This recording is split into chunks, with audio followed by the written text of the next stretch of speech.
जटायु की मृत्यु। राम को इस प्रकार दुख से कतार और शोक संतप्त देख लक्ष्मण ने उन्हें धैर्य बांधते हुए कहा, भैया आप तो सदैव मृदु स्वभाव वाले और जितेंद्रिय रहे हैं। शोक के वशीभूत होकर आप अपने स्वभाव का परित्याग मत कीजिए। हे रघुकुल भूषण, कितने ही महान कर्म अनुष्ठान और तपस्या करके हमारे पिता महाराज दशरथ ने आपको प्राप्त किया है। आपके पास आपसे वियोग हो जाने के कारण ही उन्होंने अपने प्राण त्याग दिए। आप धैर्य धारण करें। संसार में प्रत्येक प्राणी पर विपत्तियां आती है, किंतु विपत्तियां हमेशा नहीं रहती। कुछ काल पश्चात उनका अंत हो जाता है। हमारे गुरु वशिष्ठ जी के 100 पुत्रों का एक ही दिन में गुरु विश्वामित्र ने वध कर दिया था। देवता तक भी प्रवर्ध की मार से नहीं बच पाते, फिर देहधारी प्राणी कैसे बच सकते हैं। आप तो स्वयं महान विद्वान हैं, मैं भला आपको क्या शिक्षा दे सकता हूँ। आप परिस्थितियों पर विचार करके धैर्य धारण करें। इस जन स्थान में खोजने से कहीं ना कहीं हमें जानकी जी अवश्य मिल जाएंगी। लक्ष्मण के सार गर्भित उत्तम वचनों को सुनकर राम ने प्रयास पूर्वक धैर्य धारण किया और लक्ष्मण के साथ सीता की खोज करने के लिए खरदूषण के जनस्थान की ओर चले। मार्ग में उन्होंने विशाल पर्वताकार शरीर वाले जटायु को देखा। उसे देखकर उन्होंने लक्ष्मण से कहा, भैया मुझे ऐसा प्रतीत होता है कि इसी जटायु ने सीता को खा डाला है। मैं अभी इसे यमलोक भेजता हूँ। ऐसा कहकर अत्यंत क्रोधित राम ने अपने धनुष पर प्रत्यंचा चढ़ाई और जटायु को मारने के लिए आगे बढ़े।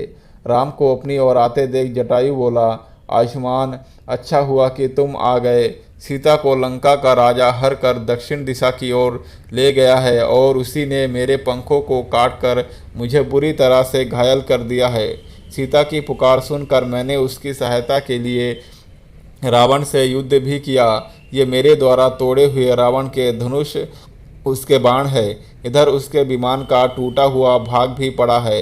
यह रावण का सारथी भी मरा हुआ है, परंतु उस महाबली राक्षस ने मुझे मार कर मेरी यह दशा कर दी। वह रावण विश्वा का पुत्र और कुबेर का भाई है। इतना कहकर जटायु का गला रुंध गया, आंखें पथरा गई और उसके प्राण पखेरु उड़ गए। जटायु के प्राणहीन रक्त रंजित शरीर को देखकर राम अत्यंत दुखी हुए और लक्ष्मण से बोले, भैया मैं कितना अभागा हूँ। राज्य छिन गया, घर से निर्वासित हुआ, पिता का स्वर्गवास हो गया, सीता का अपहरण हुआ और आज पिता के मित्र जटायु का भी मेरे कारण निधन हुआ। मेरे ही कारण इन्होंने अपने शरीर की बलि चढ़ा दी। इनकी मृत्यु का मुझे बड़ा दुख है।